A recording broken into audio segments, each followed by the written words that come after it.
ওকে, আমি মাউস দিয়ে লিখছি, একটু খারাপ হতে পারে, কেউ মাইন্ড করবেন না, ঠিক আছে। ইজহার এর অর্থ কি? স্পষ্ট করে পড়তে হবে। কি করে পড়বো আমরা? স্পষ্ট আকারে পড়বো। দন্তস্বই প, মধ্যাংশই ঠ, মনে হয় খুব সম্ভব। আমি কিন্তু বানানে একটু কাঁচা আছি, হ্যাঁ। যারা একটু পারেন তারা একটু ভুলটা ধরে দিবেন, হ্যাঁ। ঠ হবে খুব সম্ভব, না ঠ না, টয় হবে মনে হয়।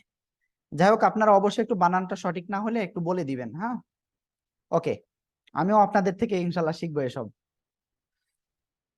ওকে, তাহলে আমরা ইজহারের সম্পর্কে আজকে শিখতেছি। ইজহারের অর্থ হলো স্পষ্ট আকারে পড়তে হবে, কোনো গুণা করা যাবে না। আশা করি বুঝতে পেরেছেন। এই ইজহারের অক্ষর কয়টি জানেন? ইজহারের অক্ষর হলো 6টি। কয়টি বললাম?